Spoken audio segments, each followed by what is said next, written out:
Damn. If we was talking spicy, finished.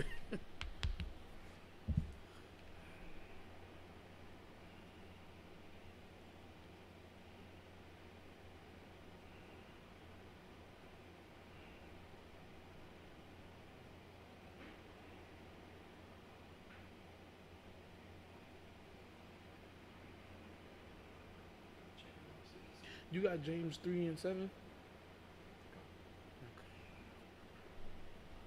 It's all good. Just let the spirit work. Checking out. Alive. Yeah. Let me go back to it.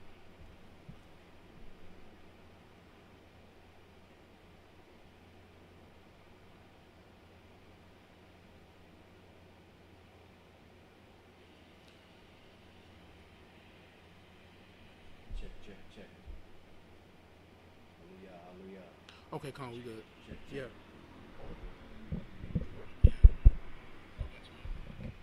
We're good.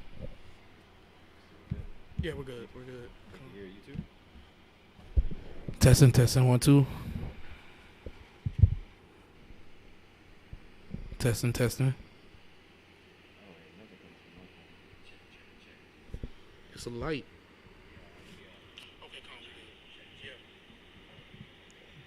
Yeah, your mic is. Yeah, we're good. Yeah, this mic is loud, but that mic. Testing, 1, 2. Check. Hallelujah. Testing.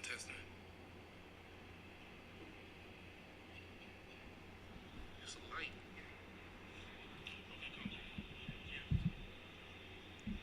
Yeah, your mic is. Check. Yeah, this mic is loud, but that mic. Testing, 1, 2. Check. Testing. This one more? Okay. That's one. Or you could just put it towards the middle, really, right?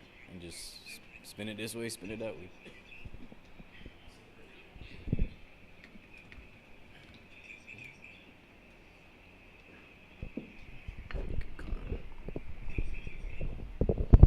Because if it can hear me from right there, I know it can hear you. Check. Hallelujah. Welcome to Wednesday Wisdom. All praise be to the power of Abraham, Isaac, and Jacob. Wednesday Wisdom is a beautiful class to have. All praise for the Most High for having me and Officer Asher, to be able to teach this class. Today we're going into the power of the tongue, right? We're going into how much power you have just by the words you say, and how much you can diminish your power just by the words you say, right? So let's get the book of Colossians 3 and 17, and let's start this out.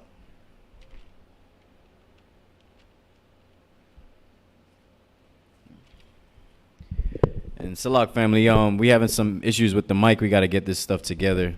Salak, you for the late start, trying to get this mic together and have everything set up before we started.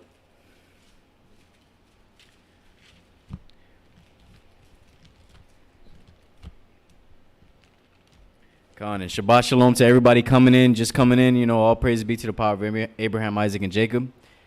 Thanks for you coming through. Oh, I said Shabbat Shalom. Still in Shabbat mode. Good.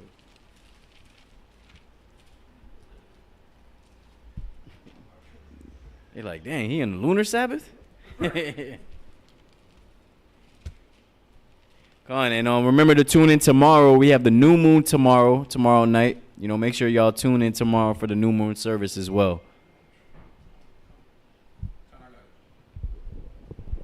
This is the book of Colossians, chapter 3 and verse. Oh, sorry.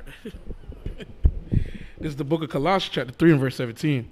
And whatsoever ye do in word or deed, do all in the name of the Adawan Yahushua, giving thanks to the Adawan and the Father by him.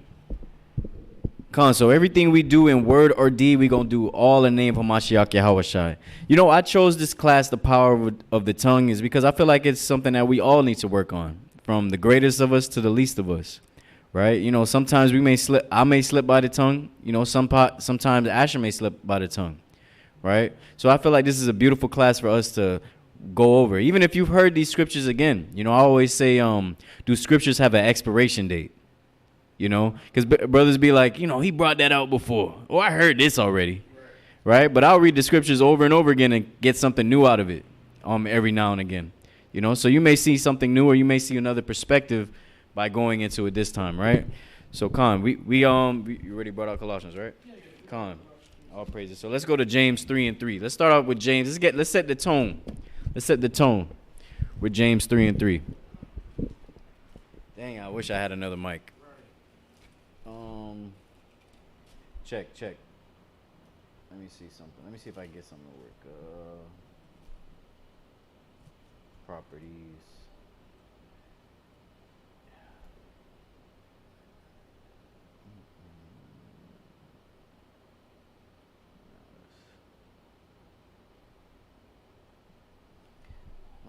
I wish that mic was working. We're trying to get this other mic to work, but it's not working, family. Salakia. Check. This thing. Oh, maybe I could. Hold on. Salak, family. Give me 1 second. But Khan, you can bring it up. Khan. This is the book of James, chapter 3, and verse 3. Khan. Behold, we put bits in the horse's mouth that they may obey us, and we turn about their whole body. Behold, also the ships which though they be so great and are driven of fierce winds, yet are they turned about with a very small helm. Whithersoever the governor listeth, Salah, even so the tongue is a little member and boasteth great things. So we see that check. I think I got this. Check. Probably got to press it. The battery died? Oh. Just got it.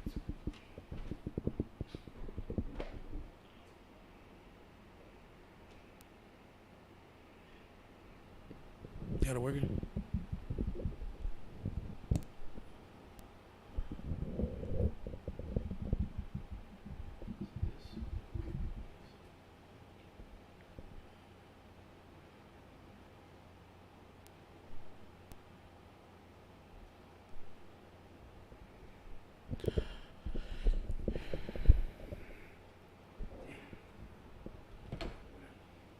Right. We can do the best we can, Con. Con.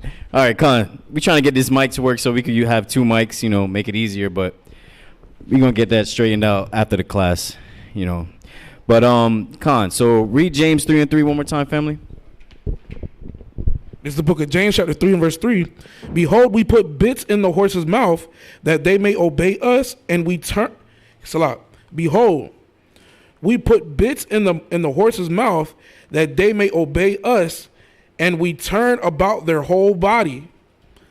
Behold, also the ships, which though they be so great and are driven of fierce winds, yet are they turned about with a very small helm, whithersoever the governor listeth.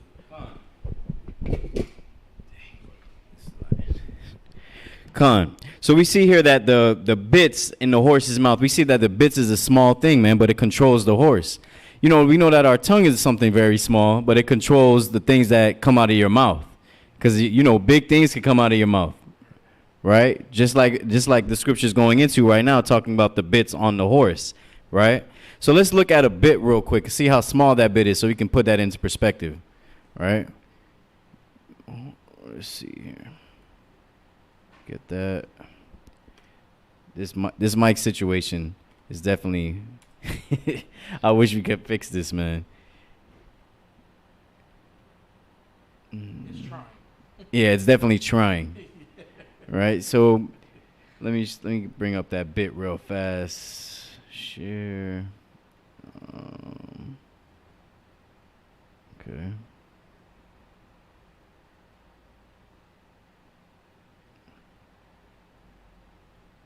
right, so let me bring this over.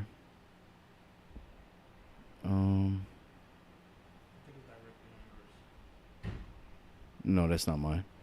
All right, so see, let me see something.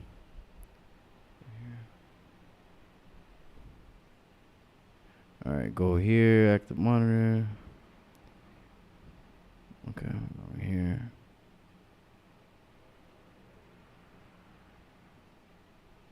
Okay.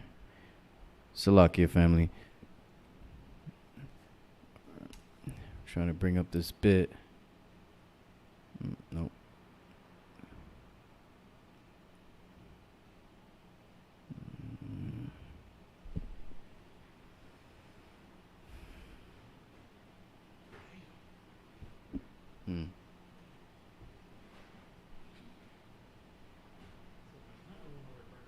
Yeah, this is trying to. Okay.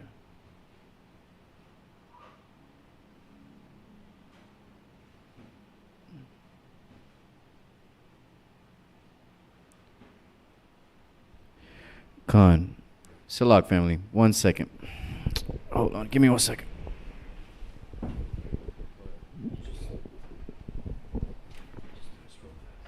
Khan. But like, yeah, Khan. But like the powerful Captain Nathaniel was saying is that how a bit is a very small object, but it's used to steer a beast that's that's 100 times the bit size. You know what I'm saying? An average horse is, you know, from what it looked like to me, because maybe it's because I'm short, that they're like 10 feet tall, but it steers that whole horse. Now think about these cruise ships and these very big cargo rigs. All it takes is a little small wheel just to make that boat turn 90 degrees, just to even turn it 180 degrees, turn it around. Khan. So we see the horse's bit right here, right? This is just the head of the horse, right? We see the horse's bit, right? And it says that it measures. Let's see how much this bit measures now, right? It should fit completely. All right. Well, it says a bit that is too small. 1/4. Well, it's not giving me an average size for it is 5 1/4, right? So right below a half. So we see that it's about 5 inches and a half, right? Hopefully I'm reading that correctly. Compared to the horse size chart, right? Let's see that horse size chart. It's at the bottom. Oh, okay, come on. A horse's height about 7 foot, right? And you know, horses are just strong. You know, we don't have to go too much into detail how big a horse is, right? It's bigger than you, right? Come on. And now we're gonna go into the helm of the ship, right? The ship. Let's see the ship's helm. Right, look how small that is. And we know Carnival Cruise Line, all these different big places, right, be carrying thousands of people, right? So that's comparing those helms and those bits are being compared to our tongues, right? Just like how the ship is bringing the thousands of people to a certain place, your tongue can bring a lot of people to a certain place as well. A lot of people have died behind someone's tongue telling them about certain things. A lot of people have lived behind someone's tongue telling them about certain things, right? So it's very important that, you know, you understand the power of your tongue, right? Come on, let me bring this back to the webcam. All right, all praises. Come on, we back. Come on, so keep reading on that, family. Verse 5. Even so, the tongue is a little member, and boasteth great things. Behold, how great a matter a little fire kindleth. And the tongue is a fire, a world of iniquity. So is the tongue among our members, that it defileth the whole body, and setteth on fire the course of nature. And it is set on fire of hell. For every kind of beast, and of birds, and of serpents, and of things in the sea is tamed, and hath been tamed of mankind. But the tongue. But the tongue. Now we see here that the tongue is something strange. We taming all these beasts. We got the zoo of all these animals. You know, we corrected all these animals. We running the animals, right? But we can't run our own members, our own bodily members. We can't run our own tongue, right? We do great things in this earth, but can't control the tongue, right? Keep reading. But the tongue can no man tame. It is an unruly evil, fully of deadly poison. Therewith bless. I think that's going into something else. No, come, slot. Therewith bless we the Most High, even the Father, and therewith curse we men, which are made after the similitude of the Most High. Out of the same mouth proceedeth blessing and cursing. My brethren, these things ought not so to be. So James was spitting the facts right there, man, talking about the tongue, right? The power of the tongue. It can it can bless you and it can give you cursing as well, right? Even the Father. I wanted to go into the.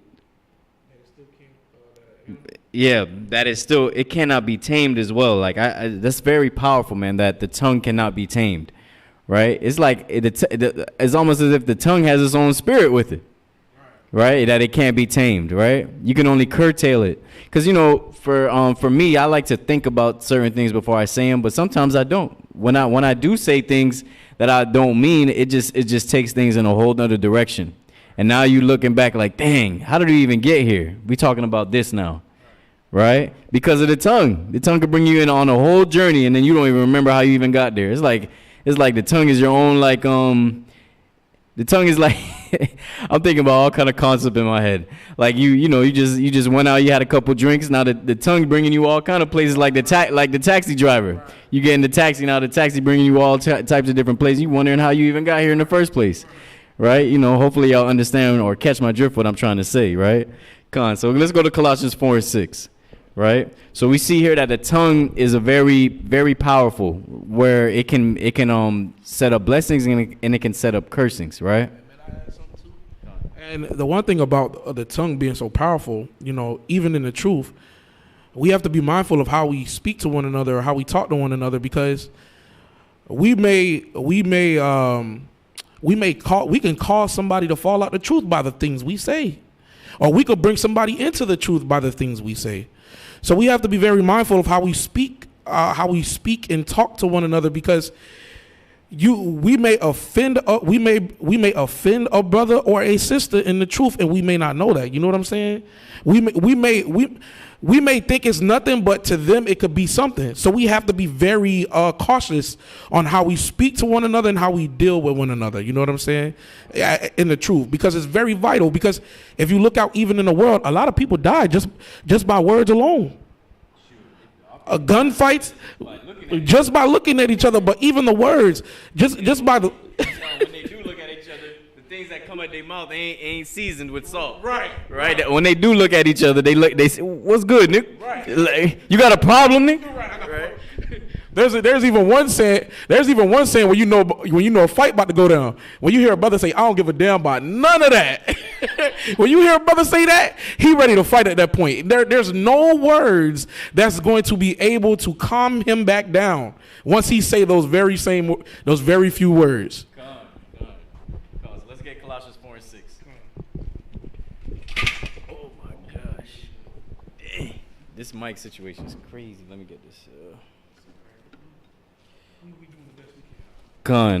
You know, we had the marriage workshop. All praise be to the power of Abraham, Isaac, and Jacob. We had it this Sunday. If you was able to come, if you wasn't able to make it, you missed out, man. Right? A lot of wisdom, knowledge, and understanding came out of that. Make sure y'all come to the next annual marriage workshop, because it's gonna be an annual thing. All praise be to the power of Abraham, Isaac, and Jacob. Let me figure out a better way for this, so we don't have to do this.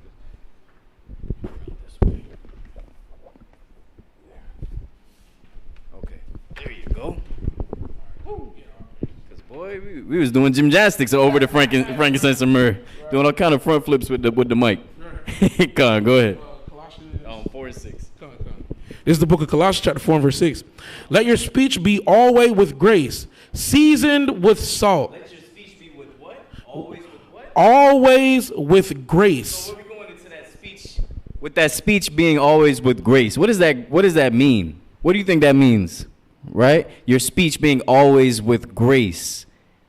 Right? That grace, that means that you're thinking about mercy when you're speaking. Right? Whenever you're getting into it, right? You're thinking about, okay, how am I going to spare? Let me make sure I can spare this brother before I just let them all have it. Right? Not going to 100 real fast and just be like, go ahead. And the one powerful thing you got to also think about is like, you know, sometimes brothers get so caught up in the spirit when they're rebuking somebody or like they're trying to correct them. You also got to be mindful. You got to think of yourself as well. You got to think to yourself, oh, would I want somebody correcting me? Like, would I want somebody going as hard or not unseasoned with salt to come at me the same way? Or should I continue to keep talking like this and let another brother do me the same way? You know what I'm saying? You got to be mindful of that. How you do unto others as you do unto yourself. That's the big key. You know what I'm saying? So, and even speak unto others like how you would want to be spoken to. Right? You know, and we may mess up because we may get passionate about something, and someone might misdirect our message. But that's when we have to remember these scriptures when it comes to those things. You know, because, you know, like the elder minister always tell me, Minister Marshall, he says, what do you do when the book is closed? Right? Because we could read all these things in here, but not apply it. We'll just be like the Christian church. Right? We could read all these things in here and just not apply it. We could be like, wow, this is great. I'm going to spread it around to everybody. Right? But just don't apply it. Right? So finish reading that, family. This is the book of Colossians chapter 4 and verse 6. Let your speech be always with grace, seasoned with salt. Seasoned with what? Seasoned with salt. Have you ever tasted something that wasn't seasoned correctly? Or it was over seasoned? Oh man, it'll throw off the whole plate, man. So go ahead. I was just saying it'll throw off the whole plate, man, because just the seasoning, it's too salty. You don't want it no more. It's under seasoned. You'd be like, damn, dog, I don't even want the plate no more. So you could do too much with your speech, too much seasoning on your speech, or you could do too little with it, right? So you got to find that right balance when you're speaking to somebody, man. Right? You ever been around somebody and just be like, dang, he just don't shut up, right? So yeah, just talking all day. That's right, Lord Gama. Peace. Gotta keep emotions in check. You gotta have your emotions in check, and we know that emotions are all spirits. Right? Actually, let me get that scripture. Let me get it's in 2 Samuel real quick. All right.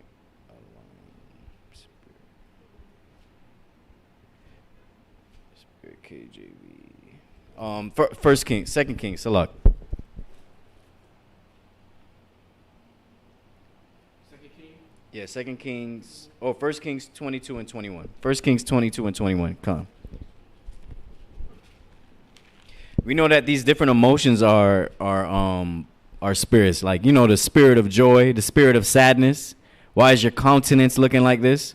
Right? We know these different spirits can play on our emotions. They can control our emotions. Right? You can have a righteous spirit on you. You can have a wicked spirit on you, given different types of emotions like depression and all these different things, man, that we got to deal with. Right? And we're going to see one of the spirits, or we're going to see one example of that. Right, so read that. 1 Kings 22 and 21. This is the book of 1 Kings, chapter 22, verse 21. And there came forth a spirit and stood before the Most High and said, I will persuade him. And the Most High said unto him, wherewith? And he said, I will go forth, and I will be a lying spirit in the mouth of all his prophets. And he said, thou shalt persuade him and prevail also. Go forth and do so.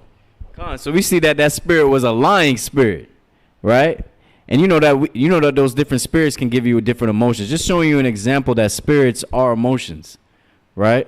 Like brothers will usually say, "Oh, he got a spirit on him." You know, when they say somebody going through something or somebody acting a certain way, he got a spirit on him, right? So let's go back to Colossians 4 and 6.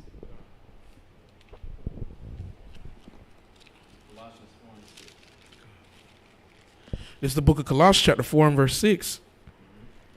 Let your speech be always with grace, seasoned with salt, that ye may know how ye ought to answer every man.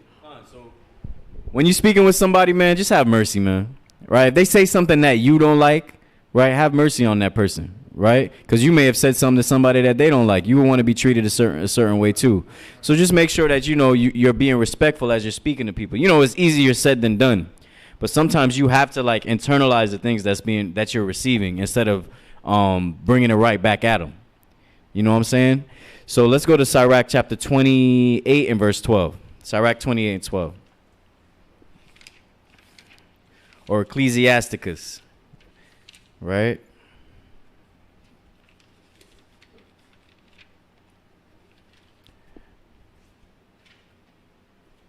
That's a word. That's word. I feel that. Yeah, that's right, man. Lord Gamma. And appreciate you coming through, man. Just like when a bad spirit enters a room or a good one, right? Yeah, in today's world, they say it's a good vibe here. It was a good vibe. Right? Or it's negative. I feel like it feels negative in here. The vibe is just off. Those are all spirits. You feeling them spirits, man. Right?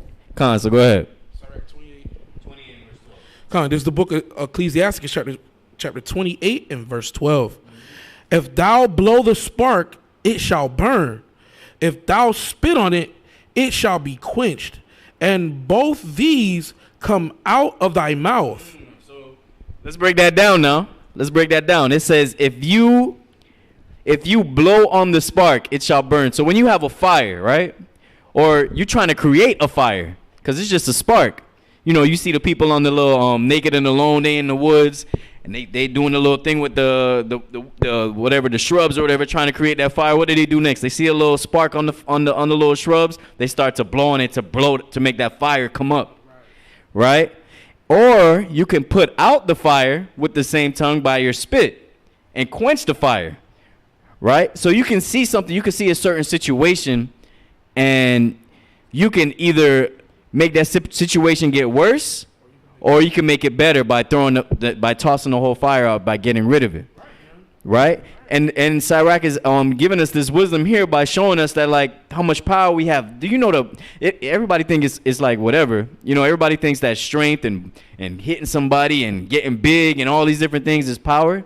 But do you know how much power it is to actually change a situation by you speaking to somebody, right? Changing their whole situation around, changing their life around, giving the word to them to change their life. There's a lot of power in that, right? Come on, you had something? I even have a precept for that about how words can make a person strong and make a person weak. This is the book of Sirach, chapter 25 and verse 23. A wicked woman abateth the courage. Salah. A wicked woman abateth the courage, maketh an heavy countenance and a wounded heart. A woman that will not comfort her husband in distress maketh weak hands and feeble knees. So this is even powerful. This is powerful alone just by the words. If a brother's going through a hard time and his wife is at home and she could see the distress, if she constantly tearing this brother down, you're gonna make his hands weak. You're gonna make his knees weak. You can see it sometimes you can even see it on brothers' countenance that they are broken on the inside just because of the words that have been said. But you could also build them back up. You could lift them up from the ground and hold them just by your words alone. Will give him the strength he needs to keep fighting day in and day out to provide and do these things. You know what I'm saying? So it is very important on how to speak to someone and to be mindful to govern your tongue. You know what I'm saying? So, Khan, I yield with that point.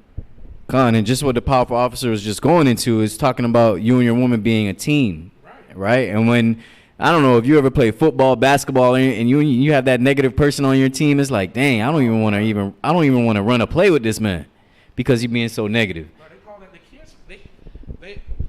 In football, they call that the cancer of the group. Like, you get thrown out quick. Like you being negative Nancy all the time, bro. You gotta go. Like you gotta get out of here.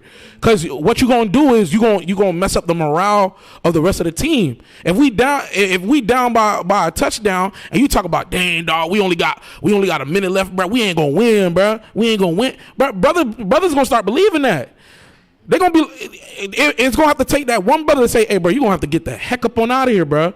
Go sit on the sidelines and go brood, because what we trying to do, we trying to win, trying to get the dub. Right. You know what I'm saying? So come on. So jump down to verse 18. Come on. Verse 18. Mm-hmm. This is the book of Sirach, chapter 28, verse 18.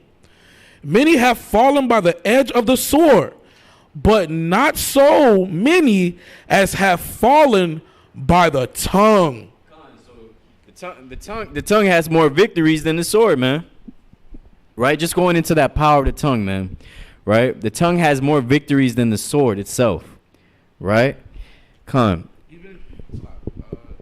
Even in the streets, how many brothers have died just because of a rumor? Hey, dog, I heard little Ray and Dookie them. They were saying that you soft, bro. They say they word on the street is saying you a punk, bro. That you ain't gonna do nothing about it. And then brothers start getting angry. Brothers start losing their mind. They're caught up in their wrath, in their jealousy and rage, and then they end up killing a brother. Now the cycle continues. Now a brother dying. Now they go retaliate. Now family retaliating on families for generations. And then after a while, it gets to the point where nobody know why they killing each other, but they still killing each other. Yeah, I think it was about Lil Ray Ray, but I don't know. You ain't hear it from me. I heard Lil Ray Ray and them was saying that, but you ain't hear it from me though.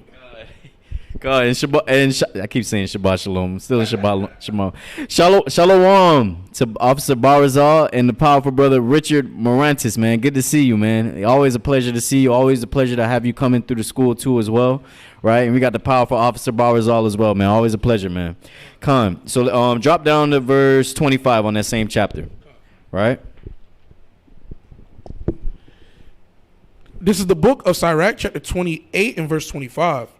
And weigh thy words in a balance, and make a door and a bar for thy mouth. So it's saying to weigh thy words in a balance. So if you're just speaking all the time, how are you going to be able to weigh the words in a balance? If you coming out your mouth so fast, how are you going to weigh your words in a balance?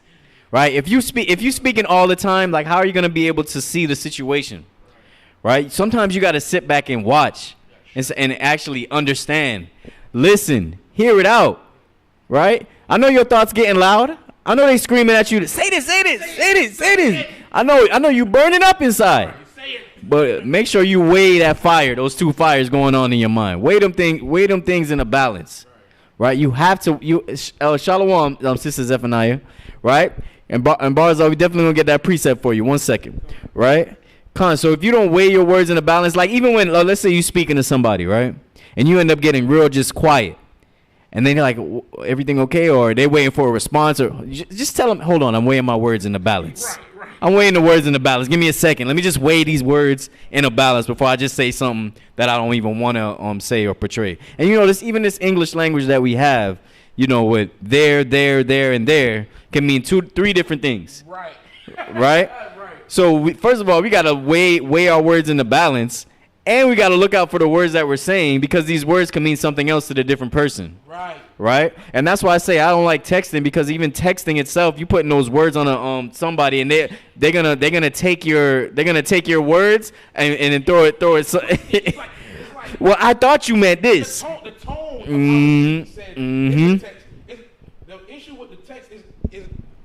The issue with texting is that you can't convey the tone of how you're saying it. So it'll become a problem if you tell a brother, hey, you good? Like, if you're telling a brother, hey, you all right? Or you good? He might take it as, nigga, you good? Like, salah. But that's what some brothers would think. They'll be like, I'm good. What it is? I got no problems, All that being played or written down in the text. Right. I'm good. What's up? Right. You know what I'm saying? They don't even.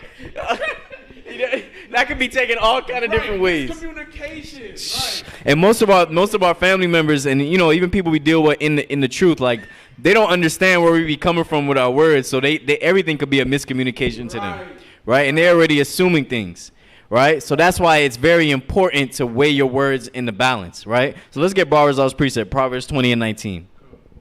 Proverbs 20 and 19. There is no nuance. Yeah, that's right. No nuance, man. Right? That's why it's very important to sometimes you gotta like, I don't know if anybody ever played a game before or whatever. Like, you know, when I was younger, I used to play this game called Pokemon on the Game Boy, right? And used to go up to the people and used to talk to them, and they would say on whatever they saying, and then you had to choose what you wanted to say to them before you can actually press A on it and give it to them. And sometimes that's what we got to do in life, man. We got to choose. We got to look down the line and choose, okay, what's the best way to answer this thing? And that's weighing your words in the balance. We got to weigh our words in the balance. And when we speak it to our loved ones, right? And I'm not saying I'm the best at this, but I'm saying that is the right way to do it, though. Right? I got to get better at it. We all got to get better at it. Mm-hmm. The men that's up here got to get better at it too. We still working on ourselves. We still perfecting this word. You know what I'm saying? The men that you see that's teaching these classes, we are still perfecting ourselves to be better men. You know what I'm saying? So I got that Proverbs. What is it? 20 and 19. Come on. This is the book of Proverbs, chapter 20 and verse 19. He that goeth about as a talebearer revealeth secrets. Therefore meddle not with him that flattereth with his lips. Whoso curseth his father or his mother, his lamp shall be put out in obscure darkness. So we see Officer Bars are bringing out the fact that people can be talebearing, right? The telephone game, right? We know that's just a bad thing. You know, that's in Leviticus 19 and 16. That we're not supposed to be going around that's in the law itself, right? So let's get that. Leviticus 19 and 16. And Steve Bars, I'll put it up there as well, right? These are all aspects of our speech, like how we should be moving in speech, right? Because we've seen in James that the tongue is a world of iniquity, right? And that's the only thing we have to communicate, right? We ain't out here doing sign language, right? We ain't doing the robot, none of that stuff, right? And showing people how to do things. Like we all have to deal with this speech, right? So go ahead. It's the book of Leviticus, chapter 19, verse 16. Thou shalt not go up and down as a talebearer among thy people, neither shalt thou stand against the blood of thy neighbor. I am the Most High. So we see you're not supposed to be talebearing, and you're supposed to stand up for your brother when he's going through it. All right. So let's go to Sirach 5 and 12. Sirach 5 and 12.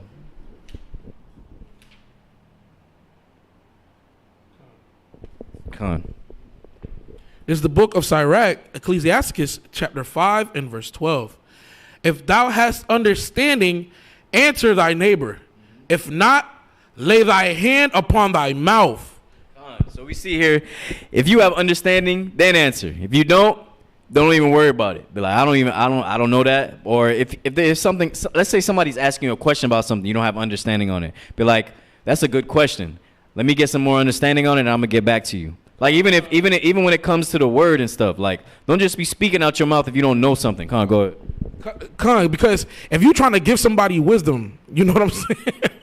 Like say you trying to give a brother wisdom about, you know, him and his rib, and he's like, man, like, you know, my girl, she a straight demon. And you say, man, just go in there and just, you know, tear up the place. That's wrong wisdom. That's not being wise. If you've never been in a relationship, if you've never been in that relationship or been in a relationship, you shouldn't be talking about it on how to deal with it. If that's the case, go to somebody that has more wisdom than you, so they can give the proper edification and wisdom on the situation he got going on at home. Because your wisdom can end up destroying that brother's house and his life. You see what the power of the tongue did right there. You tell somebody something good, or that something that you think is good, right, and you end up destroying his a part of his life. Right. On child support. His wife left him. Now she with another man. Now the kids roaming in the street. They don't love you no more. They don't know you. Now they back in the world doing ghetto stuff, ghetto ratchetness. It's crazy. Because of the wisdom you gave a brother. You know what I'm saying? I yield at that point. Oh, God. So let's keep reading that. All right. This is the book of Sirach, chapter 5 and verse, what is it? 13, slug. Honor and shame is in talk, and the tongue of man is his fall. Be not called a whisperer, and lie not in wait with thy tongue. For a foul shame is upon the thief, and an evil condemnation upon the double tongue. Be not ignorant of anything in great matter or a small. Let me get that in G&T. Sirach 5 and verse 14, right? Because we got to understand what a double tongue is, right? Because that's slang term right there. That's that slang Bible talk right there. We got to see what that is. Let's see what that is in the G&T, right? So we see here that you're not being called a whisperer either. Shalom, Sister Yeshriah. Good to see you this weekend. All praise be to the power of Abraham, Isaac, and Jacob. Hallelujah. 5 verse 14. So read in the G&T.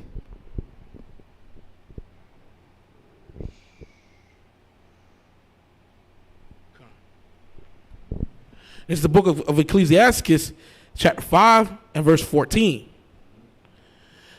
Don't get a reputation for being a gossip, and don't tell tales that will hurt people. Just as robbers will suffer disgrace, so liars will suffer severe condemnation.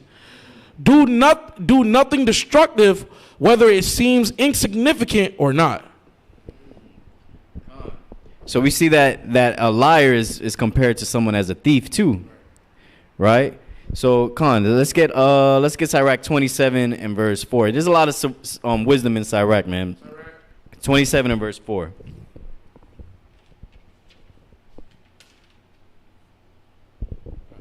This is the book of Sirach, chapter 27 and verse 4. As when one sifteth with a sieve, the refuse remaineth, so the filth of man in his talk.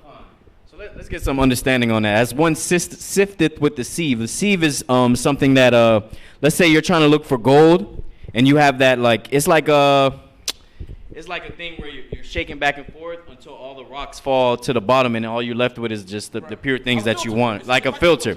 So it's like a filter that's trying to sift out everything, right? And we're going all the way back to where it says to weigh your words in the balance, right? So you could have all these lines and all these things you want to say in your mind, but you got to sift through that and see if you got to figure out which one would be the best thing to say, right? What is the most golden thing to say in this situation? And you need time for that. Right? I think sometimes you should just have like a 5-second rule in your mind. 1, 2, 3, 4, 5. Okay, now I respond. That will help. Go ahead. And sometimes it's even more powerful just to be silent, just to not speak at all. And I realize that. I realize that a lot too. Like sometimes I'll be like, dang, I want to just snap real quick, or I just not even snap. I want to respond like really fast, like when someone's speaking to me. And sometimes I'll just be like, let me just hear it all out. And they'll just keep talking. It's crazy. They'll just keep going. And then they'll get a little silent, and then they'll keep going again. And I'm just like, wow, this is all that they needed to let out right here. All right? Now let me reply now. Right? And the only way you can do that is we're going to go all the way back to weighing your words in the balance. Just always remember that, to weigh your words in the balance. See if what you're responding with is always balanced. Right? And that's what the scriptures speak on in general. On all aspects of your life is to be balanced. Right? Know how to use your emotions, right? How to balance your emotions, right? How to balance your physical, how to balance dealing with this world, right? How to balance the spiritual sides of things. Because we know there's a way of being over righteous as well. You could destroy yourself over being over righteous, right? Okay, Khan.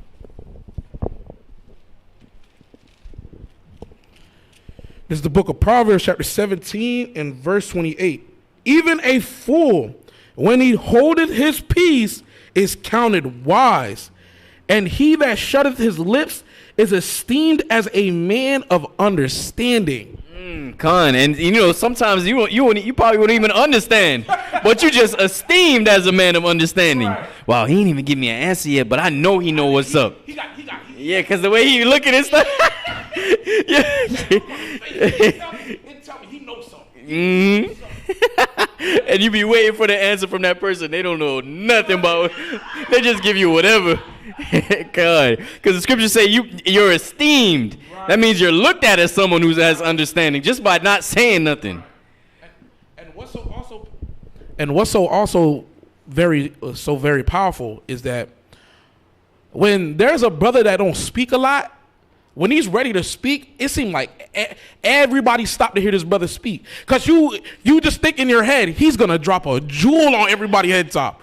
Just because he don't speak that often, when he's ready to speak, you feel as if, you have the assumption of believing that he's going to say something that holds a lot of weight or a lot of value when he speaks. So we have to be, circumspect about how we speak. And to control our tongue, and sometimes just keep silent in the situation. Hear it out first, rather than just response. Because if you give off that response, you may come off sounding foolish. And now once you said it, you can't retract it now because you said it. Some brothers gonna hold you to your word. They're gonna be like, hey, listen, you said this, you said that. That's wild and that's crazy, and you look foolish to me now. You know what I'm saying? So I yield at that point. And another thing too, like even with even like growing up and stuff, when I was growing up, like, or when I even see from other people, like I'll see people dealing with their fathers, and dang, it's kind of crazy. Okay, so this, like, even with there's so much things going on in my mind with this right now. The younger person, like someone who's young and growing up, right? They have like a family member, like their father or whatever. They know what their father's gonna say about certain things that they're gonna do, or some certain things that they do, right? So they'll try to hide it from their father, right? They'll try to hide it, right? They'll hide certain things. It's like, I already know what he's gonna say. Or if you get in trouble with something, you try to hide that too, because I already know what he's gonna say, man. Damn, this and this and this and that, right? Because your father told you it so much that you don't even want to hear it again. Right? And that's why when you speak to certain people, it's like, man, I already know what he's gonna say, or I already know what this is about, right? And that's why I say it's very important to sometimes be quiet on certain things and let it play out, right? Because you gave them your wisdom already, right? And now they come to you. Now they eventually ain't gonna want to even come to you about their problems, because you're just gonna tell them something that they quote unquote heard already, right? So now, but you still want to listen to them. You still want to hear. You still want to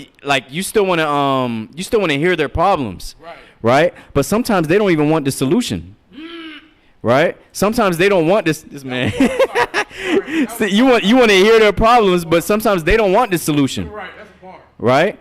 It's when they really down and out. When they ask you, when they say, "What do you think I should do about this?"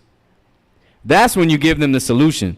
But when they just explaining their problems, and they're going to do whatever they want to do at the end of the day, just let them talk. Because they just need somebody to hear them, right? And they know that you're that person of understanding. You're that pillar in their life to understand them and listen to them, right? Because some people don't want the solution. They just want to get things off their chest, because they can't get it off their chest in the world. And that's why you're that light to them, to be able to hear them out. And the only way you can be able to hear them out is if you keep silence and listen.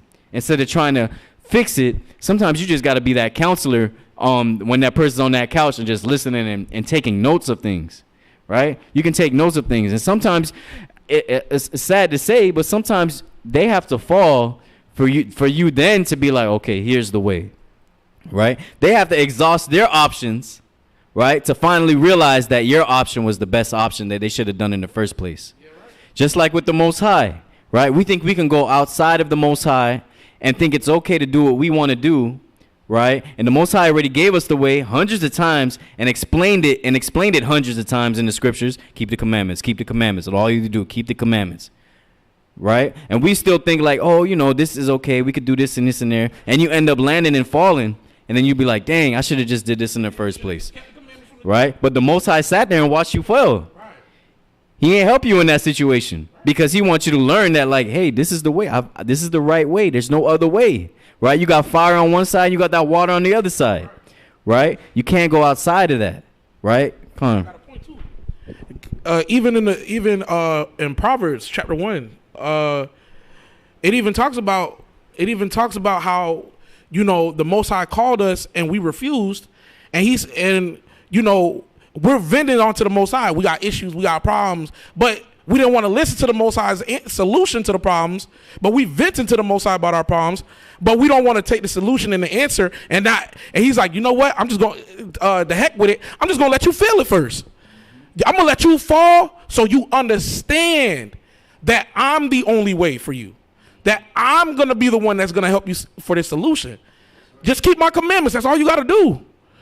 Don't rebuke. Don't try to wrestle with it. Don't try to fight it or be rebellious. Just follow it, and you're gonna be straight in the end. You know what I'm saying? And the sister Zephaniah said sometimes it can be good not to answer to a question to avoid confrontation. Yeah, you already know some things. If you answer a question a certain way, you're going to get into confrontation, right? And of course, it's depending on the situation. If someone's life is in danger, of course, you gotta handle that. Of course, I'm just talking about in general, right? With certain things, like certain minor things, or they're doing certain things that they don't want to do anymore, and they just want to talk to you or vent to you. They don't want to hear the solution right then and there, but they want to use you as someone to vent to, you know. Yeah, a confident, someone to speak to, right? And sometimes you got to sit there and be like, oh, okay, I understand this and this and that, right? Sometimes re-explain the situation back to them so they can understand what they're doing, right? But sometimes they don't want the solution, right? You gave them the solution before, right? But this time you got to just be like, you know what? I'm going to just hear them out. And when they do fall, then I'm going to give them the solution that time, right? Because they already made up in their mind and their heart what they're going to do, right? Khan, you had some, or are you good? I was just gonna say this very quick point. That's powerful what you're saying about falling, because it just reminded me about when I was playing sports. When our coach couldn't get through to us, like about running plays or behaving ourselves or correcting our ways, what he would do was he would put us through like a series of workouts where to the point it's like where your body's in pain, and while we're doing it and while we're suffering, he starts speaking, and the very words I'll never forget. He's like, the only way y'all gonna listen to me is when you're in pain. That's when your ears are open to my words. When you in pain, that's when you hear me, because it stick better. Even with Israel, even as a child, when you're getting chastised as a child, you ain't gonna listen to you ain't listen to your parent when they telling you, hey, just go pick that up over there. Go do that over there. We ain't gonna listen to that. Until we get whooped, and until we get whooped and then rebuked, that's when we listen. All those times we got whooped, we remember those. We remember those whoopings and what they said. I remember still to this day what my father told me when I was messing around in 4th grade. I'll never forget it. That is one chastisement I will never forget.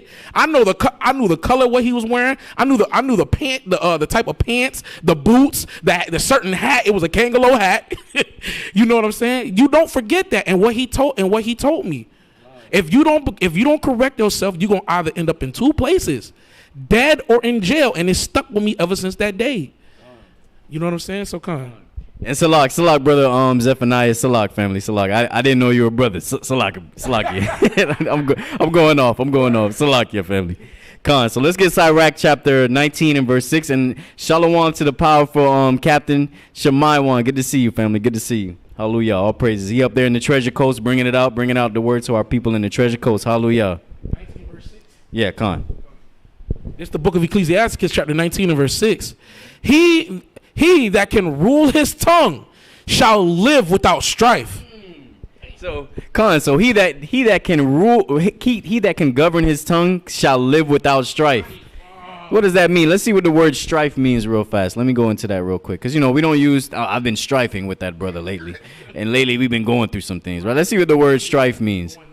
Right. So let's see what you're gonna live without if you know how to rule your tongue. Right.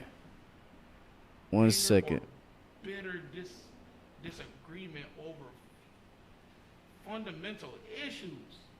That's powerful. All right, so the strife is anger or bitter disagreement over fundamental issues. So you're gonna live a life without going into bitter disagreements, bad times, anger, if you understand how to rule your tongue. Right? Is there any other ones that says conflict? Right? You're gonna get into. Of course, you're not gonna get it. You're gonna get into conflict every now and again, but the scriptures letting you know you're gonna see less of that if you know how to rule your tongue, though. Right? Friction, Mm-hmm. Decisions, variance. Mm. Might as well say beefing. Yeah, he that can rule his tongue shall live without beef. That's right. All praises. God. And then it says here, and he that hateth babbling shall have less evil, right? Someone that's just always constantly talking about somebody, talking about something, right? You shall feel less evil when you're not going into those things, right? Come on, go ahead. This is the book of Proverbs, chapter 15, verse 1. A soft answer turneth away wrath, but grievous words stir up anger. The tongue of the wise useth knowledge aright, but the mouth of fools poureth out foolishness. So how I summarize that in my mind is it's not what you're saying. It's how you saying it. You already know, right? It's how you're saying. It's how you're saying things to each other, right? And the scriptures talk about how we used to speak delicately towards one another, right? And we got to get back to that, right? That's a blessing from the Most High to be able to speak delicately towards each other, right? And having that patience towards each other, right? You had something? Yeah, because we've been so used to being cut, like the way we've grown up in our environment, we've been taught in a way to be cutthroat about everything. Our whole life it's just been cutthroat. Even sometimes when we speak, it just be straight cutthroat. You got to be like, damn, like, like prime example when we was up in Lee County, we was talking with one of the brothers at the repast, and the brother was just coming off real aggressive, like, and it was like, dang, like I don't know if he just genuinely talking or he want to fight. Just because of the tone and how he's saying his words, it sounded like he wanted to fight, but it didn't look like he wanted to fight. That's just how he just come off, So we have to be we have to work on that, because sometimes our tone and how we say it, it may offend or stir anger within somebody. So we have to, just like the scriptures say, be seasoned with salt. Use grace when you speak. Because you could tell a brother if he's doing something wrong. There's a way you could tell a brother you going all the way off. You going to the left side. You about to you about to fall into the pits of destruction, brother. Just by saying, just by using the right words, you could convince a brother to correct his ways. God, and when somebody's speaking to you, let's say somebody's confessing their fault to you, be like, I did this, and I messed up here, this and this and that, and you come back up with them, you going the hell off. Imagine how they gonna feel at that moment. It'll make a brother say, bro. It'll make a brother say, I ain't never telling these brothers nothing no more, brother. I'm telling you something out of sincerity, out of care, like it coming from a genuine, especially when it comes from brothers. You know what I'm saying? Sometimes brothers don't have that place to be to speak vulnerably to one another, because they so afraid of that vulnerability being used against them later on. It mess up their whole stuff, because in the end it'll make a brother believe to himself that, dang, I can't tell nobody nothing. I gotta keep it to myself, and that will bother a brother very grievously, even a sister very grievously. She tell a sister about the situation she going on at her house or something, and it's coming from a genuine place. It's coming from a very vulnerable state, a very genuine state. And then later on, it get used up as a joke or used as a get back, because of the situation getting hot, because y'all strifing with one another at variance. It get used against you. Then it'll make you believe that you don't want to.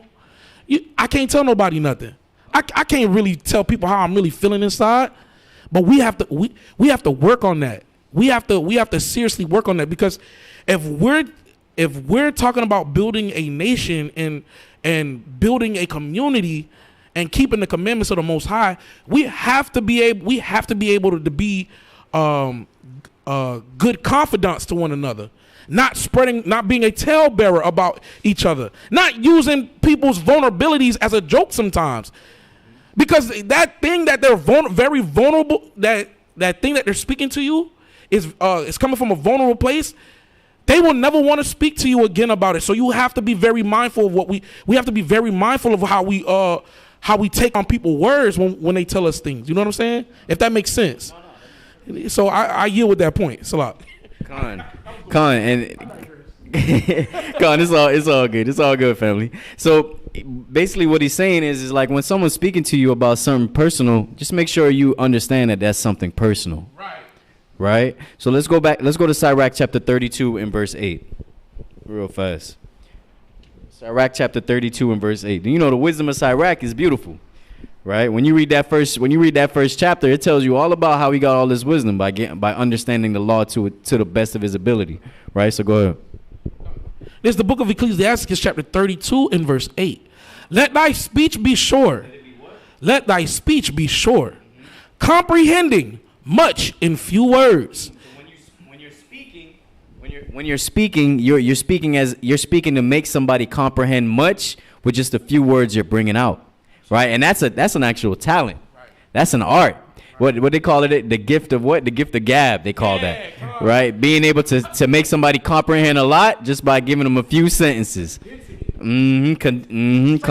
Straight to the point. Learning how to get straight to the point instead of going in circles and taking them on a journey and bringing them back home and then taking them back out again just to get your point across. Right. But what did the scripture say again? Let thy speech be short, comprehending much in few words. Be as one that knoweth. Be as one that knoweth, and yet holdeth his tongue. It says, be as one that knoweth. You know the answer. Be as one that know the answer, but you still holding your tongue. Right? Because they ain't asking for the answer. Right? And they already know you have the answer. They know deep down in their subconscious that you do actually have the answers because you're reading the scriptures. But their spirit is just blocking it. It's like they got a spirit on their ears just going like this, right? Holding it every time you speak, right? And con means I agree or yes, right? Yeah, con. Yep, you just said it. It's just like saying yeah. That's right, Lord Gamma. Con. Con. See, I keep saying it. I'm so used to saying con. It's just like con. Right. You know what I'm saying? So let thy word, this is a very powerful verse. Let thy speech be short, comprehending much in few words. I got to work on that. I definitely I'm not gonna sit up here and lie. I gotta work on that. Be very short with words, but be straight to the point. Cause sometimes my brain, I'll take you on a whole flight. You know what I'm saying? And you know what that does when you're just speaking too much or over explaining something. It causes someone attention to what you're saying go away. Right. They start thinking about how they're gonna respond to this, how they're gonna respond to that, or what did they eat yesterday? Right. Right? Instead of like actually understanding what you're trying to say, because you're not getting to the point. You're taking too long. When we be out at camp, right? And we ask them, how do you love God? Right? They say, well, I went to church yesterday, right? And when I went to church yesterday, he was telling me about how to love God, right? And then after that, he went to do this, and then he went, and now you done lost us. Now you done lost us. Now we can't even comprehend what you really trying. What's your answer? Right? Because now we got to go back all the way back to the. So how do you love God again? We got to say it again. Land the plane. That's what I'm saying. We have to understand how to land that plane better. Right? Don't keep it in the sky over the landing. Right. Just circling around the landing like this. Just circling around. Right. Land the plane, man. Hey, and it's funny, but that's how I know the scriptures is referring to Israel, bro. Because Israel really have a short attention span. You gotta be straight to the point with Israel, because if you take Israel on a journey, bro, they go like you say, they gonna be thinking about 151 things. What I'm gonna eat? Dang, dog, I gotta go back to work on Monday. Dang, dog, I gotta worry about my child when I get back home to the crib. Dang, bro, what's going on? And you still yabbering at the mouth. The brother long gone. So I yield with that point. Keep reading on that verse 9. Verse 9. This is the book of Sirach, chapter 32 and verse 9. If thou be among great men, make not thyself equal with them. And when ancient men are in place, use not many words. So that's just going into great men. We know who are the great men. We're not talking about Dwayne Wade or Allen Iverson, right? They're great at what they do. But when the Bible's referring to as great men, as our elders, right? People who have experience with this word, people who understand the word to the best of their abilities, right? People who've experienced these things time and time again, right? It says use not many words with them, right? Because you could have great men that are 19 years old, right? Because they understand the word and they apply it, right? They have wisdom, right? They know how to apply knowledge, right? Those are great men as well, right? You have officers that are great men, and it's because they're keeping the commandments, right? So when you're dealing with great men, you just know, like, you're letting them speak more than you're speaking in those situations, because it's like they've been there and done that most likely, right? You know, so just remember that, right? So let's go to Sirach chapter 20, verse 1, right? Let's go to Sirach chapter 20, verse 1.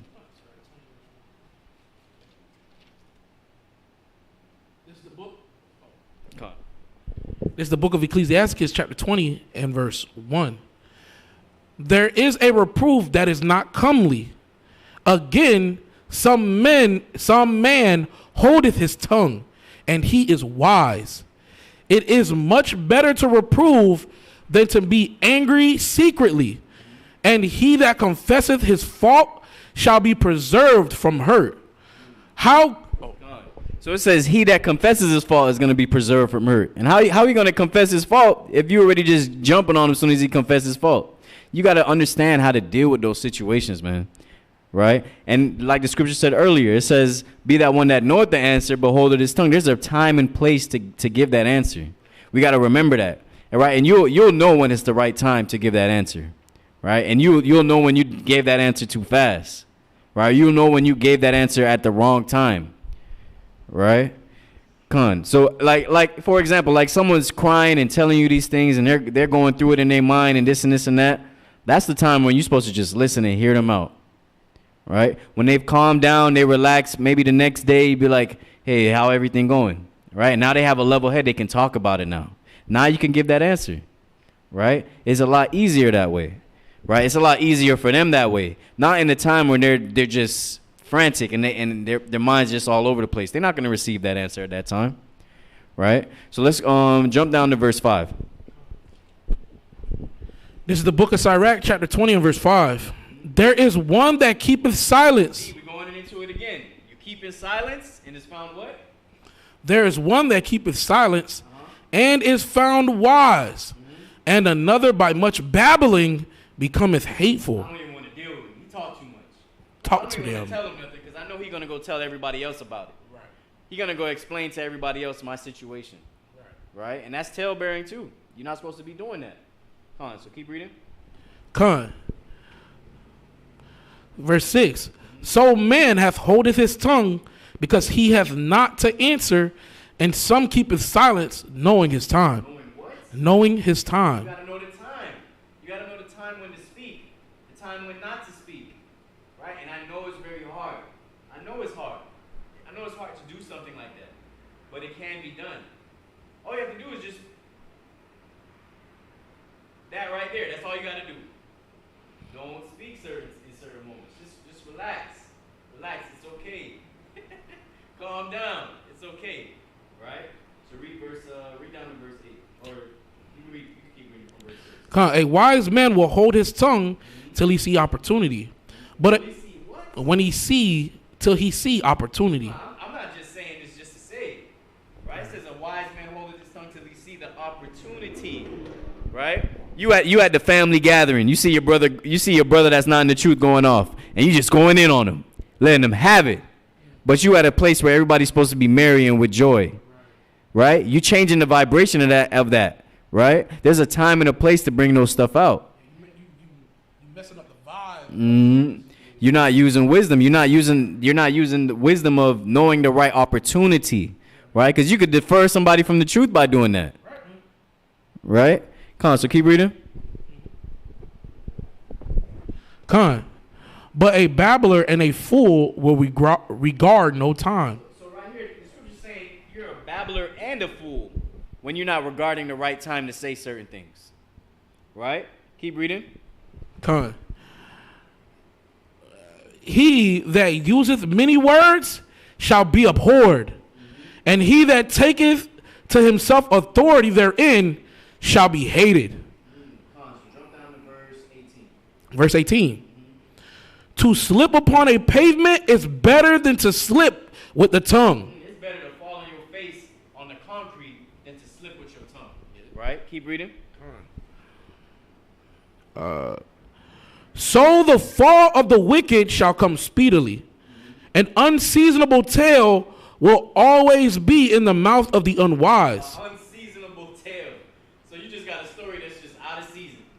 You're just speaking about the wrong thing at the wrong time. Right. It don't have nothing to do with the situation, but you're talking about it. That's right. That- Brothers talking about playing spades. Hey. So what about this? What do you think about the double sticks and this? When they over there playing spades, right? Come on, read it. Verse 19. No, verse 20. Verse 20. A wise sentence shall be rejected when it cometh out of a fool's mouth, for he will not speak in due season. Con. A wise sentence shall be rejected when it cometh out of a fool's mouth, for he will not speak it in due season. So a wise sentence could come out. You could bring out the word, bring out that wisdom. But what's going on right now? You're not speaking in it at the right time in due season. Right? So let's get that in the GNT. Let's read it again in the GNT. Read Sirach 20 and verse 20 in the GNT. It says that you're gonna have a wise thing to say. I mean, I'm gonna kill him with this one right here. Right? It's about to be the ultimate jewel. I just studied this yesterday. Right. I can't wait. I know I've been foolish, but today they gonna understand. And I'm gonna give them understanding like nothing else. so that's why I said there's a time and place for everything, as Ecclesiastes says, right? A time to hate, a time to love, a time to do all these different things. But you got to know when that time is, though. Right? Know the times, and that's using discernment. That's when we go into the spirit of discernment, when you can discern when to say this and when to say that, or when not to say anything at all. Right? We got to get in our discernment bag. That's a big bag to get into. Right? Come on. Hold on, let me see real quick. Is this the GNT? Sirach 20 and 20, right? Let me see, 20 and 20. Okay. Come on. This is the book of Sirach, chapter 20 and verse 20 in the GNT. Nobody takes a proverb seriously when some fools quote it at the wrong time. Dang. Like, that's playing upon tables. There's no breakdown for that. Right? Read that again. Yeah, this is the book of Sirach, chapter 20, verse 20. Nobody takes a proverb seriously when some fools quotes it at the wrong time. So let me get Psalms chapter 1. Let me get Psalms chapter 120. 120 and verse 2. Right? So we see here that, you know, the power of our tongue is very hard to control, right? The power of the tongue is something that, like, we all got to get better at, right? If you say that you're perfect in your speech, then I don't know if I believe you, right? Because I know that's a very hard task to do. I feel like that's harder than working on jujitsu and all these different fighting techniques, right? You can master those, but mastering how you speak to somebody and when you speak to somebody, or giving the best answer at the right time, Or just keeping silence. keeping silence, learning how to keep silence, even in music. Right? When I went to this school called Full Sail to learn about music for a little bit, and they said that having silence in songs, like that little space, is very powerful when you cut out certain instruments at certain times. Right? That's a good point, Right? So we got to understand that silence is golden sometimes, as the world may say, quote unquote.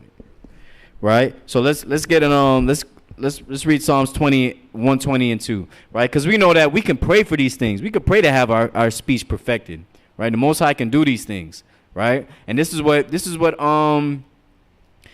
a powerful man known as King David said, right? Even though he was a powerful man as King David, what did he pray for? Right? He prayed to get rid of a certain spirit, like deliver me from this, right? So if you're going through any of these different spirits, right, where you just coming out the mouth all the time, you got to pray for it, fast for it, right? Fast to get that spirit off of you, right? Because we know that this thing that we're battling is not something carnal, right? Come on, so go ahead. This is the book of Psalms, chapter 120 and verse 1. In my distress I cried unto the Most High, and he heard me. Deliver my soul, O Most High, from lying lips, and from a deceitful tongue. And from a deceitful tongue, right? Make sure you get your speech corrected, man. Get your speech right, right? And let's get Matthew 12 and 36. All right? Let's get Matthew 12 and 36.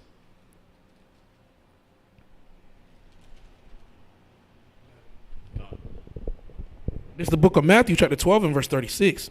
But I say unto you that every idle word that men shall speak, they shall give account thereof in the day of judgment. Everything you're saying is being recorded, right? Keep reading.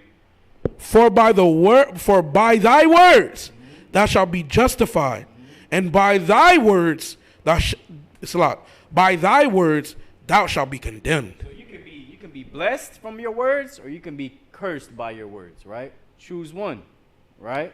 Come on, so let's get Ecclesiastes 12 and 13 to end it off. And all praise for the Most High for all praise be to the power of Abraham, Isaac, and Jacob for allowing us to do Wednesday wisdom. We're gonna do Wednesday wisdom from 6 p.m. to 7:30, right? That's our cutoff time. We went on a little extra today because we started a little bit later, but yeah, it had extreme setup difficulties. Right? But we got through it, man. All praise be to the power of Abraham, Isaac, and Jacob, though. Right? Come on, so read Ecclesiastes. This is the book of Ecclesiastes, chapter 12, verse 13. Let us hear the conclusion of the whole matter. Fear God and keep his commandments, for this is the whole duty of man. And this is the whole duty of man, woman, and child, man. Fear the Most High, respect him, respect his name, and keep his commandments. Right? And with that, I want to say shalom to the 12 tribes of Israel and another powerful Wednesday wisdom class. All praises be to the power of Abraham, Isaac.